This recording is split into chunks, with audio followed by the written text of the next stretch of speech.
आयुष के पापा के लिए लाई थी ये, सिकुड़कर आयुष के नाक का हो गया है। हमारी खूबसूरत साड़ी का तो रंग ही उड़ा दिया। इसीलिए अपनाए सही डिटर्जेंट, 2 डाला का एडवांस फॉर्मूला जो दे कपड़ों को नई चमक और साथ ही सिकुड़ने से बचाए, चले ज्यादा और पैसे बचाए। इसीलिए अब से जो धोए।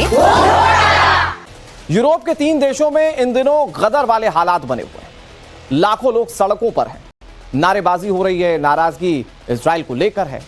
लेकिन सवाल यह है कि गाजा में जारी जंग का गुस्सा रोम, मैड्रिड, लिस्बन जैसे यूरोप के कॉस्मोपॉलिटन सिटीज में क्यों निकल रहा है। इधर अमेरिकी प्रेसिडेंट डोनाल्ड ट्रंप ने हमास को एक नया अल्टीमेटम दे दिया है।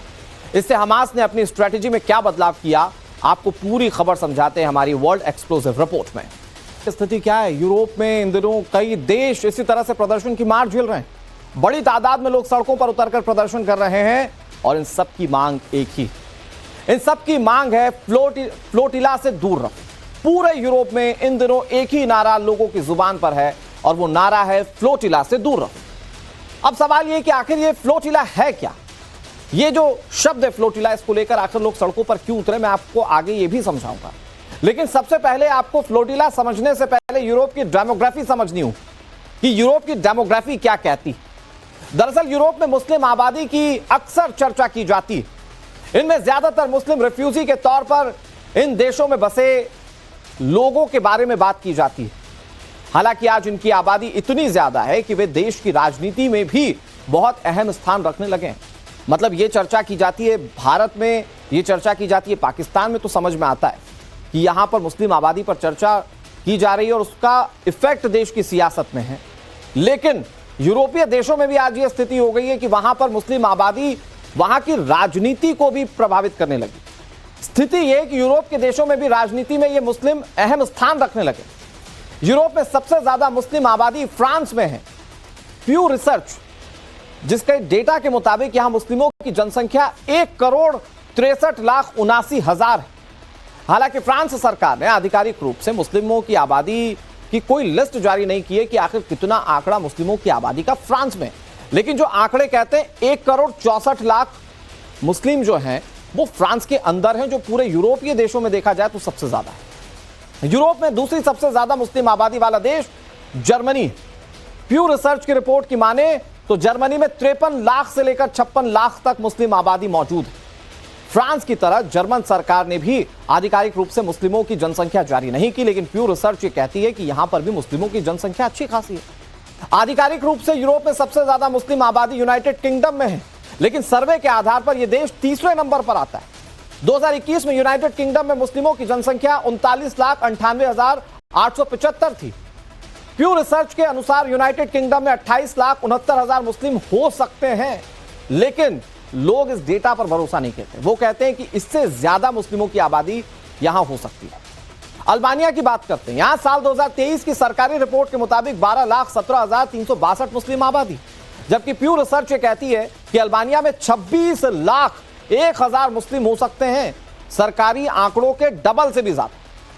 इसके अलावा कोसोवो की बात करते हैं, जहां पर यूरोप की 5वीं सबसे ज्यादा मुस्लिम आबादी है। प्यू रिसर्च के मुताबिक यहां मुस्लिमों की आबादी 21,04,000 है।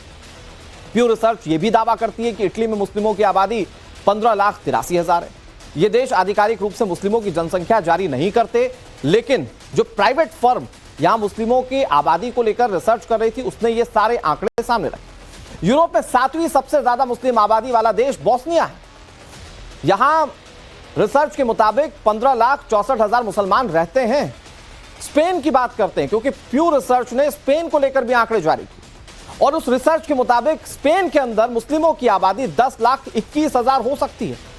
9वें नंबर पर बुल्गारिया का नंबर आता है, यहां 10,02,000 मुस्लिम रहते हैं प्यू रिसर्च की रिपोर्ट के मुताबिक। और टॉप 10 मुस्लिम आबादी में आखिरी नाम आता है आयरलैंड का। प्यू रिसर्च का दावा है कि आयरलैंड में 43,000 मुस्लिम रहते हैं और इन्हीं मुस्लिम आबादी को लेकर वहां के स्थानीयों की चिंता बढ़ी हुई है और इसीलिए वो सड़कों पर उतरकर बड़े पैमाने पर प्रदर्शन कर रहे हैं। रवाना हुई जहाज पर ग्रेटा थनबर्ग के साथ साथ 450 एक्टिविस्ट शामिल थे। साथ ही बार्सिलोना के पूर्व मेयर समेत 40 से ज्यादा स्पेनिश भी थे। इस हसद के दौरान उन्हें मारा पीटा गया और अपमानित किया गया। दावा यह भी किया गया कि ग्रेटा थनबर्ग का बाल पकड़कर घसीटा गया, मारा गया और इजरायली झंडे को चूमने पर मजबूर किया गया। विदेश मंत्रालय ने इन सभी आरोपों को पूरी तरह झूठा बताया है। मंत्रालय ने सोशल मीडिया पर ग्रेटा समेत तमाम एक्टिविस्ट की वापसी की तस्वीर पोस्ट की है। इनमें सभी एक्टिविस्ट के चेहरों पर मुस्कान नजर आ रही है। इजरायली विदेश मंत्रालय का दावा है कि हिरासत में लिए गए सभी लोगों को पानी, खाना और वकील की सुविधा दी गई। उनके सभी कानूनी अधिकारों का पालन किया गया, साथ ही उन्हें सुरक्षित और स्वस्थ हालत में वापस भेजा गया। से इजराइल की वापसी को दिखाते हुए एक मैप भी शेयर किया। मैप में ट्रंप ने येलो लाइन के जरिए बताया कि इजरायली सेना पहले चरण में कहां तक पीछे हटेगी। मैप में दक्षिण गाजा के राफा और फिलाडेल्फिया कॉरिडोर जैसे इलाकों को इजराइल के नियंत्रण में दिखाया गया, जहां सुरक्षा बल बने रहेंगे। उत्तरी गाजा में बेत हनून के आसपास का इलाका भी इजरायली सुरक्षा जोन के रूप में दिखाया गया है। गाजा सिटी और उसके आसपास के रिलीफ कैंप को नक्शे में ऐसे इलाकों के रूप में दिखाया गया है जहां फिलहाल पूरी तरह वापसी नहीं होगी। ट्रंप के मैप के मुताबिक ये शुरुआती वापसी रेखा यानी येलो लाइन आईडीएफ की पुरानी कंट्रोल लाइन है। पिछले महीने इजरायली फोर्सेस गाजा पर बड़े हमले कर आगे बढ़ी थी। उसको दो टूक कह दिया कि अगर उसने लड़ाई जारी रखी तो उसके सभी विकल्प खत्म हो जाएंगे। किया था कि हमास सभी 48 बंधकों को रिहा करने के लिए तैयार है। इनमें से 20 के जिंदा होने का दावा किया जाता है। बंधक सीजफायर लागू होने के 72 घंटों के भीतर रिहा किए जाएंगे और बदले में 2000 से ज्यादा फिलिस्तीनी सुरक्षा कैदियों और मारे गए गाजा वासियों के शव लौटाए जाएंगे। इजरायली हमलों में 70 लोगों की मौत हो गई।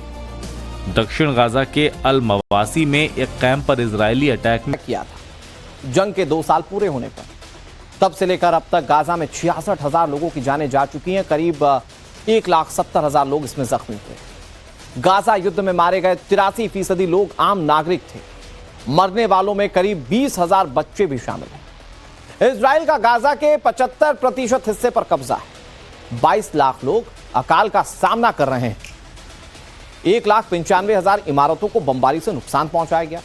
करीब 19 लाख लोग बेघर और विस्थापितों की जिंदगी जी रहे हैं। इजरायली हमलों में 70 लोगों की मौत हो गई। दक्षिण गाजा के अल मवासी में एक कैंप पर इजरायली अटैक में बच्चों की भी मौत हुई। 7 अक्टूबर साल 2023 को हमास के हमले के बाद इजराइल ने गाजा पर अटैक किया था। जंग के 2 साल पूरे होने पर तब से लेकर अब तक गाजा में 66,000 लोगों की जानें जा चुकी हैं। करीब 1,70,000 लोग इसमें जख्मी हुए। गाजा युद्ध में मारे गए 83% लोग आम नागरिक थे। मरने वालों में करीब 20,000 बच्चे भी शामिल हैं। इजराइल का गाजा के 75% हिस्से पर कब्जा है। 22 लाख लोग अकाल का सामना कर रहे हैं। 1,95,000 इमारतों को बमबारी से नुकसान पहुंचाया गया। करीब 19 लाख लोग बेघर और विस्थापितों की जिंदगी जी रहे हैं।